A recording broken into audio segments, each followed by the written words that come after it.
Joshua Buana Paksa, Merdeka.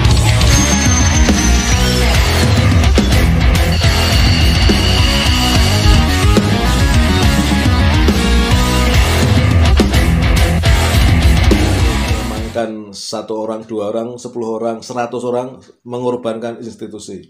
Ya memang institusinya sudah seperti itu rahasia umum lah, rakyat udah tahu itu. Ya, bagaimana mereka itu bergelimang dengan harta-harta yang haram-haram itu udah semua orang tahu itu. Ya, tuh kita tonton ya, kita tonton di sebelah ini. Ya kita tonton, mari kita tonton. Kan jeruk ada dugaan pasti dong diumpetin, pasti dong disembunyiin, pasti dilindungi begitu ya. Maka apa sih artinya melindungi 2 orang, 3 orang, 4 orang, 5 orang, atau 10 orang, bahkan 100 orang, tapi nama institusi dikorbankan, nama institusi yang sekian tahun, yang sudah memperoleh kepercayaan, yang sudah dipercaya oleh masyarakat. Assalamualaikum warahmatullahi wabarakatuh. Apa kabar teman-teman? Kita berjumpa lagi dengan channel Sang Kolonel. Sudah lama saya tidak berpolitik, ya kan, kangen juga ini. Tapi sebetulnya bukan berpolitik. Ya kita kan peduli kepada keadaan bangsa ini. Nah teman-teman tentu kalian mengikuti perkembangan informasi terkait situasi yang cukup seru, viral, terjadinya tembak-tembakan sesama polisi, ya kan. Harusnya kan polisi tembak-tembakan dengan penjahat, ya kan, dengan pencuri, dengan perampok, ya kan. Nah ini polisi tembak-tembakan dengan polisi, ya kan. Dan bukan perkara sepele ini, karena terjadinya itu di rumah pejabat tinggi polisi, ya, apa namanya, Korps Baju Coklat, ya, bintang 2, ya, dan jabatannya cukup dahsyat, ya, jabatannya yang bagian menegakkan disiplin, ya kan, menegakkan disiplin di jajaran Korps Baju Coklat, tapi ternyata dia sendiri nggak disiplin, ya kan. Bayangkan rumahnya tuh buat tembak-tembakan anak buahnya itu. Seru ini. Nah, ya.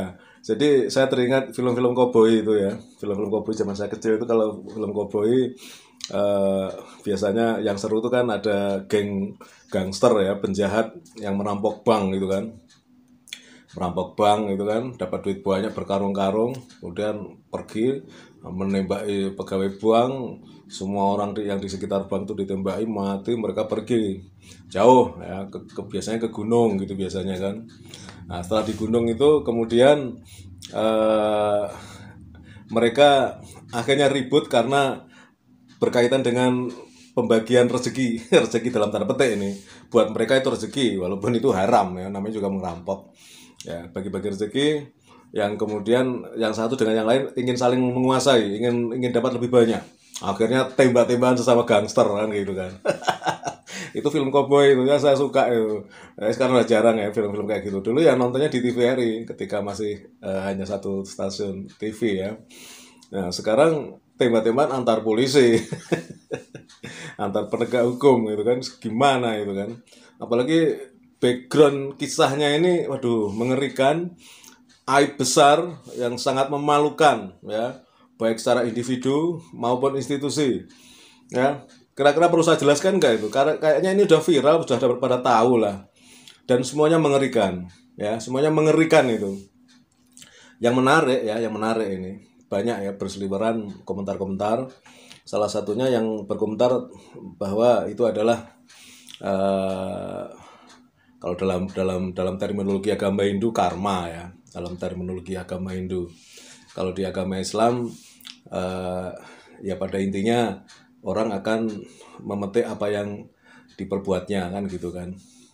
Kemudian karena ini kaitannya dengan peristiwa KM 50, tahu kan KM 50, di mana 6 santrinya Habibana HRS ya kan, nggak saya sebut ya, HRS dibantai oleh polisi ya kan, dan kemudian kasus itu dibikin tenggelam. Gimana caranya? Meskipun sebetulnya titik terang sudah mulai ada, tetapi yang membuat titik terang ini kemudian dipersekusi, ya kan, dikasuskan, ditangkap dengan sangat tidak adil, ya, tidak sesuai dengan kaidah hukum, ya, tajam kepada musuh, ya kan, tapi tumpul kepada kawan sendiri, hukum. Padahal dalam hukum ada diktum, ada doktrin equality before the law, ya, hukum itu sama di depan publik, di depan umum, sama semua berlaku. Tapi ya di negeri ini tidak begitu, ya. Kalau terhadap kawan ya pura-pura nggak tahu gitu. Kalau terhadap lawan belum tentu bersalah, sudah langsung disikat gitu kan. Nah, ini kaitannya dengan KM 50, kawan. KM 50 di mana ada kezaliman di sana, ya kan. Nah, di situ Anda tahu bahwa Habibana, pimpinan organisasi massa yang sangat luar biasa, yang sekarang dibekukan atau dilarang operasional, ya kan, beliau bermubahalah gitu, ya, bahwa apabila pihaknya yang bersalah maka siap menerima akibatnya, azab Allah. Tapi sebaliknya, jika pihak lain yang bersalah, pihak lain itulah yang kena azab Allah. Nah, ini mubahalah berjalan, ya. Dari dalam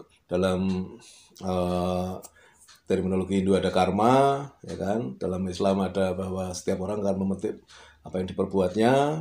Kemudian ditambah dengan mubahalah dari pimpinan organisasi masalah Islam yang sangat luar biasa, yang sekarang beliau juga masih dipenjara oleh mereka, ya, oleh yang ini, yang saling tembak-tembakan ini, ya. Nah, ini sekarang di intern mereka sendiri terjadi seperti itu. Luar biasa kan, menarik ini. Dan bumbunya sangat mengerikan, ya kan, tapi juga sangat nista, sangat hina, ya kan, karena terkait dengan perempuan itu istrinya si pejabat tinggi polisi ini, kelahiran 73, ini sama dengan keponakan saya, itu udah bintang 2 itu. Nah, ini yang baru saya dengar nih, katanya beliau ini dalam tanda petik bendahara untuk uang-uang yang diperoleh dari tindakan ataupun pekerjaan-pekerjaan ilegal yang haram lah, ya. Jadi dia sebagai bendaharanya, ya, yang nampung uang-uang haram, ya. Ternyata ya itu tadi, ya kan, istrinya malah dipakai sama anak buahnya, ya kan. Anak buahnya ini kemudian ditembak sama ajudannya gitu kan. Kita kan sopir istrinya itu, ya. Dan ternyata yang saya dengar juga, istrinya ini katanya dia ikut arisan di kalangan mereka ini, ibu-ibu petinggi baju coklat ini. Arisannya apa? Arisan berondong. Arisan berondong, anak buah yang sersan-sersan itu, ya, brigadir polisi itu, yang ganteng-ganteng, yang gagah-gagah, taman-taman, buat giliran di antara mereka. Aduh, naudzubillah. Nah, ini udah 7 menit. Di akhir konten ini akan saya tayangkan, ya kan, pendapat dari bintang 2 purnawirawan Polwan. Bu siapa saya lupa, nanti akan saya tulis, ya. Akan saya tulis di layar ini akan saya tulis, atau di videonya sudah jelas itu, di videonya sudah jelas nama beliau, ya, saya lupa tadi, ya. Yang jelas bintang 2 purnawirawan. Ya, sayangnya begitu, sayangnya itu setiap sudah pensiun baru berani bicara. Gamblang beliau ini menjelaskan bagaimana hal itu terjadi. Ya, intinya bahwa kebusukan yang ditutupi dengan rekayasa, maka akan makin mengungkap kebusukan-kebusukan yang lebih besar. Nah, beliau bilang hanya untuk mengamankan 1 orang, 2 orang, 10 orang, 100 orang, mengorbankan institusi. Ya, memang institusinya sudah seperti itu, rahasia umum lah, rakyat udah tahu itu. Ya, bagaimana mereka itu bergelimang dengan harta-harta yang haram-haram itu udah semua orang tahu itu, ya. Dan di Al-Quran dijelaskan bahwa mereka nggak merasa itu sebagai perbuatan yang buruk. Karena apa? Setan membuat indah. Ya, di mata mereka, setan membuat indah di mata mereka perbuatan-perbuatan yang buruk itu di Al-Quran. Ya, makanya santai mereka. Penting hidup mewah, ya kan, mobil mewah, rumah mewah, ya kan, kehidupan yang sangat borju, ya kan, luar biasa. Tetapi di balik itu semua terjadi skandal-skandal besar yang sangat hina, memalukan, nista, aib yang luar biasa. Oke, mari kita tonton video sebagai penutup dari konten ini, dan jangan lupa untuk kalian untuk subscribe bagi yang belum subscribe ya, mendukung channel ini supaya terus berkembang. Terima kasih atas perhatiannya ya. Assalamualaikum warahmatullahi wabarakatuh. Kita tonton ya, kita tonton di sebelah ini ya, kita tonton, mari kita tonton. Ciao.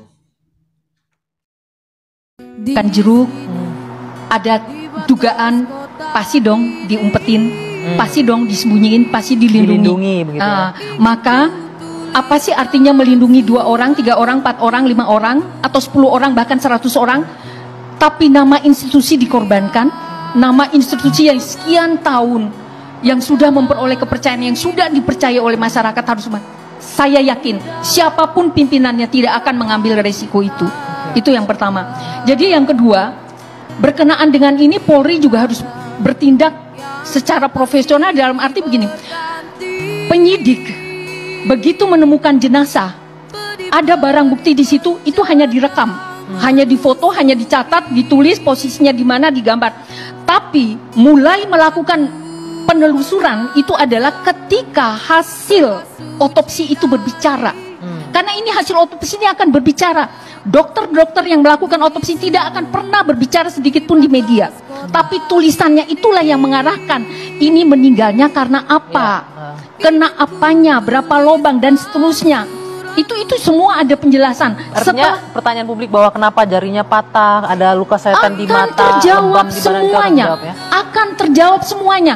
Kalau jarinya patah, dipotong pakai AK, potongannya rapi, ada luka sayat, ini luka sayat atau luka peluru yang mendarat ke kulitnya, itu semua akan terjawab. Kalau luka sayat pasti tempatnya rapi sekali, tidak akan ada bergerigi. Kalau ada bergerigi, ini pisaunya apa, itu akan semua menggambarkan ini karter atau pisau atau sangkur, atau itu semua akan terjejak di otopsi, dan itu tidak bisa direkayasa. Rekayasa satu, maka merekayasa semua. Bagaimana mungkin semua yang ditemukan di TKP dituangkan dalam berita acara, diuji di pengadilan. Sebelum diuji di pengadilan, sebelum kami membuat berita acara, kami mencoba merekonstruksi orang yang diduga. Ini kan semua sudah ada di situ, diminta untuk melakukan rekonstruksi. Ada katanya tembak-tembakannya ada di bawah. Itu akan dilakukan uji ulang, walaupun tidak. Walaupun tidak oleh mereka. Kenapa? Begitu kita ketemu di TKP, kita datang ke TKP, polisi, penyidik itu langsung mengeluarkan hipotesis. Hipotesis A, B, C dan D. Sebanyak mungkin. Mana yang paling? Hipotesis 1 gugur. Oh begini, hipotesis kedua gugur. Loh, kok ada sedia? Hipotesis ketiga, ini yang paling dekat 3. Nah itu, jadi tidak ada tujuan mengarang. Karena apa? Di penyidik bisa dikarang, di pengadilan tidak akan bisa dan akan terungkap. Dan itu akan menjadi bumerang yang lebih menghancurkan bila itu terjadi.